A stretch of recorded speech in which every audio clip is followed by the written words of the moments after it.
ಸ್ನೇಹಿತರೆ ಎಲ್ರಿಗೂ ನಮಸ್ಕಾರ. ಸಮೃದ್ಧಿ ಸೇವಾ ಟ್ರಸ್ಟ್ ಅಧ್ಯಕ್ಷೆ ಶಾಂತಕುಮಾರ್ ರಂಜಪ್ಪ ಇವತ್ತು ನಿಮ್ ಜೊತೆ ಮಾತಾಡಕ್ ನಿಜವಾಗ್ಲೂ ತುಂಬಾ ಖುಷಿ ಆಗ್ತಿದೆ. ಯಾಕೆಂತಂದ್ರೆ ಈ ಬಯೋಟೋರಿಯಂ ಮ್ಯಾಗ್ನೆಟಿಕ್ ಮ್ಯಾಟ್ ನಿಮ್ಗೆ ಎಲ್ರಿಗೂ ಗೊತ್ತೇ ಇದೆ. ನಾನು ಒಂದು ತಿಂಗಳ ಹಿಂದೆ ಒಬ್ರು ವಯಸ್ಸಾದವರು ಗೋವಿಂದಪ್ಪ ಅವರು ಅಂತ ಹೇಳಿ ಒಂದು 65-70 ವರ್ಷ ಅವ್ರಿಗೆ ವಯಸ್ಸಾಗಿದೆ. ಅವರು ಸುಮಾರು 6 ತಿಂಗಳ ಹಿಂದೆ ಅವ್ರಿಗೆ ಪ್ಯಾರಾಲಿಸಿಸ್ ಆಗಿ ಒಂದು 8-10 ಲಕ್ಷ ದುಡ್ಡು ಖರ್ಚು ಮಾಡಿದ್ರು.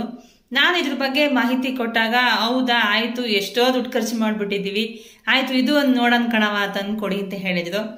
ತಗೊಂಡೋಗಿ ಕೊಟ್ಟಿದ್ವಿ. ಸ್ನೇಹಿತರೆ ಇಲ್ಲಿ ನೋಡ್ಬೋದು ನೀವು, ನೋಡಿ ನಾವು ಕೊಡೋದಕ್ಕಿಂತ ಮುಂಚೆ ಬೆಡ್ ರಿಡನ್ ಆಗಿದ್ರು. ಇಬ್ರು ಹಿಡಿದು ಅವ್ರನ್ನ ಎತ್ತಬೇಕಾಗಿತ್ತು, ವಾಶ್ರೂಮಿಗೆ ಕರ್ಕೊಂಡು ಹೋಗ್ಬೇಕಾಗಿತ್ತು, ಟಾಯ್ಲೆಟ್ ಕರ್ಕೊಂಡು ಹೋಗ್ಬೇಕಾಗಿತ್ತು. 8-10 ಲಕ್ಷ ದುಡ್ಡು ಖರ್ಚು ಮಾಡಿದ್ರು, ಯಾವುದು ಗುಣ ಆಗಿರ್ಲಿಲ್ಲ. ಈ ಬಯೋಟೋರಿಯಂ ಮ್ಯಾಗ್ನೆಟಿಕ್ ಮ್ಯಾಟ್ ಮ್ಯಾಜಿಕ್ ಮಾಡಿದೆ, ಮಿರಾಕಲ್ಲೇ ಮಾಡಿದೆ, ಅದ್ಭುತವಾಗಿ ಒಳ್ಳೆ ರಿಸಲ್ಟ್ ಕೊಟ್ಟಿದೆ. ಅದು ಕೇವಲ 1 ತಿಂಗಳಲ್ಲಿ ಇಷ್ಟು ಚೆನ್ನಾಗಿ ಅವರು ಓಡಾಡ್ತಿದ್ದಾರೆ ಅಂತ ಹೇಳಿ ನನಗೆ ನೋಡಿದಾಗ ನಿಜವಾಗ್ಲೂ ಒಂದು ಅದ್ಭುತ ಅಂತ ಅನಿಸ್ತು. ಅಲ್ಲಿ ನೋಡಿ ಅವ್ರ ಕಾಲು ನೋಡಿ ನೀವು, ಕಾಲು ಎತ್ತಿಕಕ್ಕೆ ಆಗ್ತಿರ್ಲಿಲ್ಲ, ಅವ್ರಿಗೆ ನಡೆಯಕ್ಕೆ ಆಗ್ತಿರ್ಲಿಲ್ಲ. ನೋಡಿ ಅಲ್ಲಿ ವಾಟರ್ ಎನರ್ಜಿ ಪ್ಯಾಡ್ ಹಾಕಿದ್ದಾರೆ, ನೋಡ್ಬೋದು ನೀವಲ್ಲಿ. ಮತ್ತೆ ಕೈ ಕೂಡ ರಿಸ್ಟ್ ಬ್ಯಾಂಡ್ ಕಟ್ಟಿದ್ದಾರೆ. ಸೊ ಇದೆಲ್ಲ ಎಷ್ಟು ಚೆನ್ನಾಗಿ ಆಟೋಮೆಟಿಕ್ ಆಗಿ ಅವರು ನಡೆದಾಡಕ್ ಶಕ್ತಿ, ಸೊಂಟನೂ ಕೂಡ ಎದ್ದೇಳ್ತಾ ಇರ್ಲಿಲ್ಲ, ನಿಂತ್ಕೊಳ್ಳೋಕ್ ಶಕ್ತಿ ಇರ್ಲಿಲ್ಲ ಅಂತ ಎಲ್ಲ ಹೇಳಿದ್ರು.